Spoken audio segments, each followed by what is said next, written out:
سلامونه ملګرو ستړي مشئ زما وړمه ورځ د ملګرو سره بحث په دې و عموما زموږ اقتصادي بحثونه په دې چې څه وطن ته وکړو وطن ولې نه جوړېږي اقتصاد ولې نه رغېږي ما یو څه لوستله کله چې دویمه نړیواله جګړه ختمه شوه دغه شوروي چې موږ ډېر زیات نږدې دی او موږ ورته روسیه مسکو یو دی تقریبا د دویمې نړیوالې جګړې نه وروسته تر 20 میلیونه خلکو وګړو پورې دی چې ووژل شوي 20 میلیونه یعنې په خوله یادېږي په اصطلاح کې 15 د افغانستان ټول نفوس دی یعنې په هرو څلورو شورویانو کې چې دی یو کس د دی وژل شوی و تنها د دی هغه ما چې ارقام که د سنت پیټرزبورګ د دی په کلابندۍ کې چې دی 1 میلیون کسان وژل شوي وو همدارنګه 18 میلیونه خلک د دی چې هغه په اصطلاح نابود وو تقریبا 80% اقتصاد چې د دی د خاورو سره خاورو بیا ما دې پسې سرچ کوو تجسس مې کولو چې دی څه وکړل چې دی بېرته راجوړ شول انډیواله تقریبا په لسو کلونو کې دی داسې حد ته ورسېدل چې د اروپا نه خلک بیا دلته وظیفو ته راتلل ګوره په کل کې چې دی دلته ډېره خبره چې دا حکومتونو ته راګرځي لومړی کار چې کله ما د اقتصاد د ضربین لاندې ونیو پوه شوم هغه په مرکزي کچه باندې دی پلان جوړونه وکړه او ځان ته یې لومړیتوبونه وټاکل یعنې دی د ځان لپاره 15 کلن پلان جوړ کړو او په هغې کې ډېر فوکس چې دی په کارخانو باندې وکړو چې هغه وخت یعنې ځینې پلانونه داسې چې په یو هېواد کې تطبیقېږي په بل کې نه تطبیقېږي مسکو مثلا په همغه وخت کې چې دی د فولادو فابریکه جوړه کړه قانونو ته توجه ورکړله ریل ګاډیو دې برخو ته توجه وکړه یعنې یو قوي مرکزي پلان جوړ کړو خپل لومړیتوبونه یې هغې ته وټاکل دویم کار چې دی وکړو دا د منابعو ویش یا د ریسورس د منابعو په برخه کې چې موږ ورته ریسورس موبلایزیشن وایو ګور یو ډېر ښه کار چې دی وکړو هغه دا یې وکړو مثلا دلته قزاقستان او ازبکستان او قرقیزستان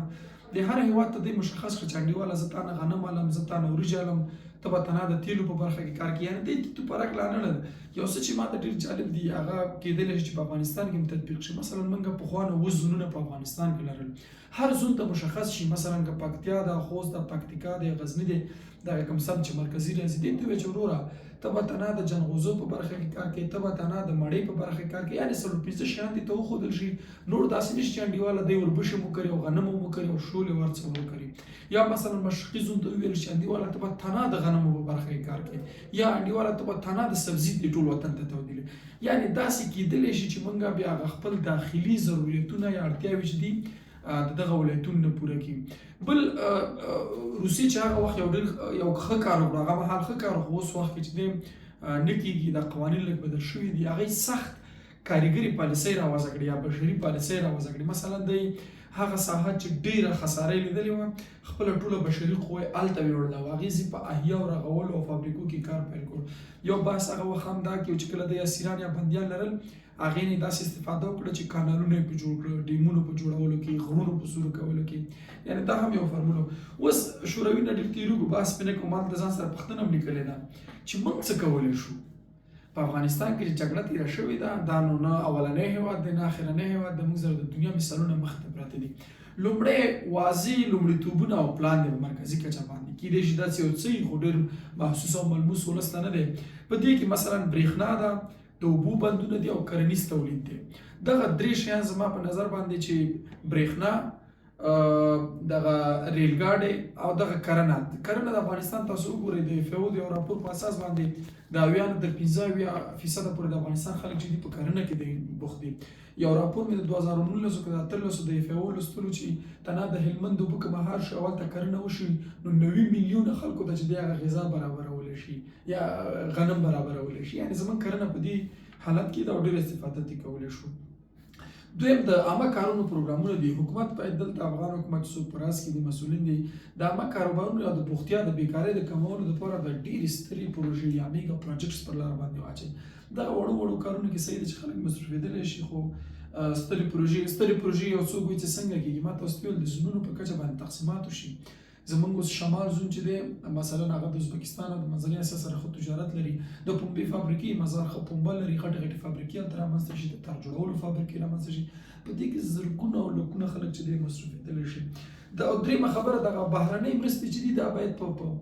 په اصطلاح په هدفمند ډول باندې وکارول شي بهرنیو مرستو ته مشخص شي چې تا انډیواله په صحت برخه کې باید دا مصرفې د زده کړو یا د خوري روزنې برخه کې به مصرفې او په ځینې مدیریتي یا د رهبرۍ برخو کې چې هلته زموږ د ظرفیت لوړونې بحث راځي نور داسې نه چې چاره نړیواله موسسه راځي څوک پلچک جوړوي او څوک کانال جوړوي او څوک 1 کیلومتر سړک جوړوي دا خو حتی زموږ په خپل وس کې نه دي زموږ حکومت لګیا دی د هغې نه ډېر کارونه کوي نو دا به دغسې وشي. څلورم د سوداګرۍ دپاره اسانتیاوې رامنځته کول دي. د سوداګرۍ دپاره چې کله موږ د اسانتیاوې خبره کوو یو خو اسانه رجسټریشن دی. وړمه ورځ زما یو ملګري غوښتل چې د یو انجو جواز واخلي، هغې ورته ویل چې 1,000,000 افغانۍ یعنې 10 افغانۍ بږدي. یو بل ملګري مې راته یو میاشت مخکې وویل چې زه غواړم یو تجارتي وارداتي